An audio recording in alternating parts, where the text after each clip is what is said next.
കുറുക്കനും വെള്ളരി നട്ട കഥ. അണ്ണാനും കുറുക്കനും കൂട്ടുകാരായിരുന്നു. ഒരു ദിവസം കുറുക്കൻ അണ്ണാനോട് പറഞ്ഞു, നമുക്ക് വെള്ളരി നടാം. അങ്ങനെ രണ്ടാളും കൂടി നിലം കിളച്ചു, ചാലു കീറി വെള്ളരി വിത്ത് നട്ടു.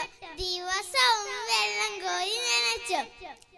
വെള്ളരി വിത്ത് വളർന്നു വലുതായി. മൂക്കാനും കായ്ക്കാനും തുടങ്ങി. എല്ലാം മൂത്ത് പഴുത്തു. നല്ല സ്വർണ്ണ നിറം. വെള്ളരി പറിക്കേണ്ട നേരമായി. നാളെ പറിക്കാം. കുറുക്കൻ പറഞ്ഞു. അണ്ണ സമ്മതിച്ചു. പിറ്റേന്ന് രണ്ടാളും വെള്ളരിത്തോട്ടത്തിലെത്തി. ഒരൊറ്റ വെള്ളരി പോലും കാണാനില്ല. അയ്യോ, എല്ലാം കള്ളം കൊണ്ടുപോയേ.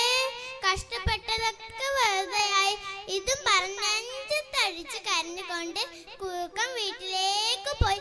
അന്തം വിട്ടു നിന്ന അണ്ണാനോട് അടുത്ത മരത്തിലെ കുഞ്ഞിത്താത്തമ്മ പറഞ്ഞു, അണ്ണാനെ കുറുക്കൻ നിന്നെ പറ്റിച്ചു. ഇന്നലെ രാത്രി കുറുക്കനും കൂട്ടുകാരും കൂടി വെള്ളരി പറിച്ച് ആ കരിമ്പനയുടെ മുകളിൽ ഒളിപ്പിച്ചു വെച്ചിട്ടുണ്ട്.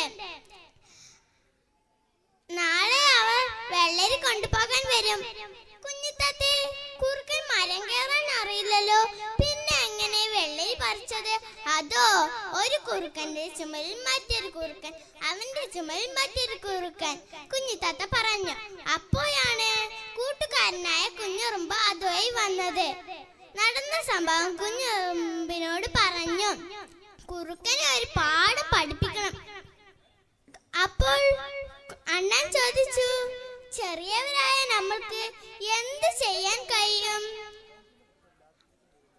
വലിപ്പത്തിലല്ല കാര്യം, ബുദ്ധിയിലാണ്. കുഞ്ഞുറുമ്പ് പറഞ്ഞു മനസ്സിലാക്കി കൊടുത്തു. നാളെ നിങ്ങൾ ഇവിടെ വരണം. നല്ല നിലാവുള്ള രാത്രി.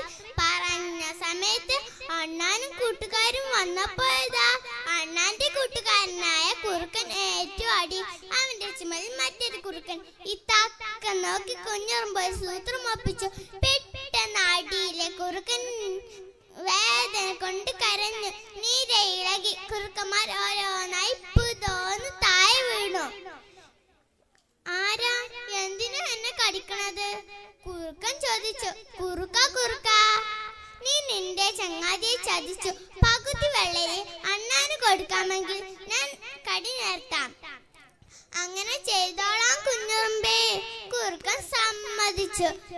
കുറുക്കന്മാർ ഒന്നിനു മുകളിൽ ഒന്നായി കയറി വെള്ളരി മുഴുവനും താഴെ ഇറക്കി. കുറുക്ക, ഇതിൽ പകുതി വെള്ളരി അണ്ണൻ താമസിക്കുന്ന മരച്ചോട്ടിൽ കൊണ്ടുവെക്ക്. കുറുക്കന്മാർ അതും അനുസരിച്ചു. എന്നിട്ട് കുഞ്ഞുറുമ്പ് കുറുക്കന്റെ ചെവിയിൽ നിന്ന് പുറത്തു വന്നുള്ളൂ. ഇതിൽ നിന്ന് നമുക്ക് മനസ്സിലാക്കാൻ കഴിഞ്ഞ ഗുണപാഠം: ചതിയന്മാരുമായി കൂട്ടുകൂടരുത്.